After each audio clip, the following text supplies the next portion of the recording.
नमस्कार दोस्तों। तो आज मैं बात करने वाला हूँ एक ऐसे असुर के बारे में जिसको आज के समय यानी कलयुग में खाटू श्याम जी के नाम से पूजा जाता है। जी हाँ, मैं बात कर रहा हूँ महान बर्बरीक की। तो पहले मैं बता दूं कि बर्बरीक कौन थे। बर्बरीक भीम के पौत्र यानी ग्रैंडसन और घटोत्कच के पुत्र थे। उनकी माता मायावी राक्षस मुरा की बेटी थी और कामाख्या देवी की भक्त थी। कामाख्या देवी के आशीर्वाद से ही बर्बरीक को 3 ऐसे तीर प्राप्त थे जिससे पूरी सृष्टि का विनाश हो सकता था। पहला तीर जो था वो था एम के लिए, मतलब जिसकी भी कामना से वो तीर छोड़ा जाए उन सबको एक ही बार में वो टारगेट कर लेता था। और दूसरा तीर था फाइनल शूट के लिए, अगर वो तीर छोड़ा जाए तो जो भी पहले तीर से एम हुआ है वो उनको भेद देता था, यानी तीर उनके लग जाता था। और तीसरा तीर था सबसे शक्तिशाली, जिसके बारे में बर्बरीक ने स्वयं बोला था कि वह उसका प्रयास और प्रयोग कभी भी नहीं करेंगे। वह तीर पूरी सृष्टि का ही एक बार में विनाश करता था। तो जब महाभारत का युद्ध हो रहा था तब श्री कृष्ण को आभास हुआ कि एक बहुत ही बड़ी शक्ति युद्ध भूमि की ओर आ रही है।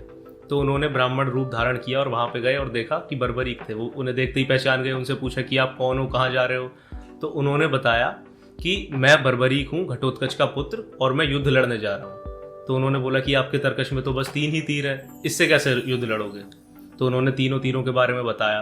तो श्री कृष्ण ने बोला कि अच्छा ऐसा करो, मेरे को यकीन नहीं है, ये जो सामने वृक्ष खड़ा है इसके सारे ही पत्तों को इन तीरों से गिरा के दिखाओ। और श्री कृष्ण ने क्या किया था, एक पत्ते को अपने पैर के नीचे दबा लिया था। तो जब उन्होंने पहला तीर चलाया तो सारे के सारे पत्ते एम हो गए, और दूसरा तीर चलाते ही सारे पत्तों में छेद हो गया। और वह तीर श्री कृष्ण के पैर, मतलब जब वो ब्राह्मण के रूप में थे, उनके पैरों के इर्द गिर्द घूमने लगा। तो बर्बरीक बोले कि शायद आपके पैर के नीचे एक पत्ता रह गया है, अपना पैर कृपा कर वहां से हटा लीजिए, वरना आपके पैर में छेद करता हुआ यह उस पत्ते में जाके लगेगा। और इसी कारण से श्री कृष्ण का पैर उस जगह से कमजोर हो गया था, जिस वजह से जब बाद में एक शिकारी ने हिरण समझ के तीर चलाया था वो श्री कृष्ण के पैर में लगा था और उनको अपना शरीर त्यागना पड़ा था। तो जब श्री कृष्ण को ये सारी चीजें दिखी तो उन्होंने देखा कि अगर बर्बरीक युद्ध में भाग लेते हैं तो युद्ध भूमि में सिर्फ बर्बरीक ही खड़े हैं, सारे पांडव भी मर चुके हैं और सारे कौरव भी, क्योंकि बर्बरीक अपनी माता को वचन दे के आए थे कि वह कमजोर पक्ष की ओर से ही लड़ेंगे। तो क्या होता, शुरू में तो वो पांडवों की तरफ से लड़ते, क्योंकि पांडवों की जो सेना थी वो भी कम थी और पांडव भी 5 थे, कौरव 100 थे।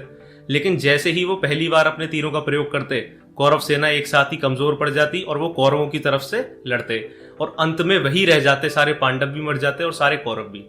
तभी श्री कृष्ण ने सोचा कि इसको किसी भी तरीके से युद्ध में भाग लेने से रोकना पड़ेगा, वरना सारे पांडव मारे जाएंगे और धर्म की स्थापना नहीं हो पाएगी। तो अगले दिन उन्होंने ब्राह्मण रूप धारण किया और बर्बरीक के पास गए और उन्होंने उन्हें अपने माया जाल में फंसा लिया और बर्बरीक से उनका सिर ही मांग लिया। तो बर्बरीक ने बिना कोई विलंब किए अपना सिर काट के प्रभु के चरणों में रख दिया। तब कृष्ण जी अपने असली रूप में आए और बहुत ही प्रसन्न होकर बोले कि मैं तुमसे प्रसन्न हूँ, मांगो क्या मांगना है। तो बर्बरीक बोले कि मैं युद्ध में भाग लेना चाहता था, भाग तो ले नहीं सकता, लेकिन मैं चाहता हूं कि मैं पूरा युद्ध देख पाऊं।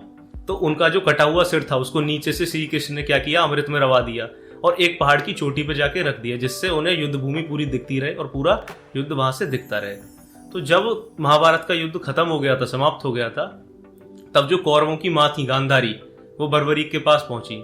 उन्होंने उनसे पूछा कि तुमने तो सारा युद्ध देखा था, ये बताओ कि मेरे जितने भी पुत्र मरे हैं, मृत्यु लोक को प्राप्त हुए हैं, उसका कारण क्या था। तो बर्बरीक ने बोला कि जितने भी बाण दोनों ओरों से चलाए गए, उन बाणों के साथ एक सुदर्शन चक्र भी जा रहा था, और बाणों से पहले वह चक्र ही था जो सबका वध कर रहा था। सिर्फ आपके 100 पुत्र ही नहीं, पितामह भीष्म, सूर्यपुत्र कर्ण, सभी की मृत्यु का कारण श्री कृष्ण का वह चक्र ही था, और श्री कृष्ण ही थे जिसकी वजह से महाभारत के युद्ध में सब लोग मारे गए, पांडव भी और कौरव भी, क्योंकि उन्होंने ही पूरी दुनिया को रचा है। तो गांधारी को इस बात पे बहुत क्रोध आया और उन्होंने श्री कृष्ण को श्राप भी दे दिया कि जिस तरीके से मेरे कुल का नाश हुआ है, इसी तरीके से आपके कुल का भी, यदुवंशी कुल का विनाश होगा।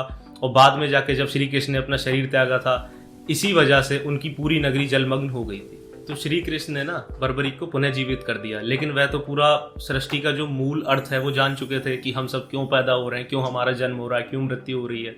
तो वो साधु ही बन गए कि अब बस मेरे को भगवान का ही नाम लेना है। तो श्री कृष्ण ने उनसे कहा कि इस संसार में मेरे और तुम्हारे अलावा इस धरती पे जो भी चल रहा है उसको कोई नहीं जानता कि ये क्या है। तो इसी वजह से तुम भी श्याम ही हो, और आने वाले युग में, कलयुग में, तुम्हें मेरे ही रूप में खाटू श्याम नाम से जाना जाएगा, वह तुम्हारी पूजा होगी।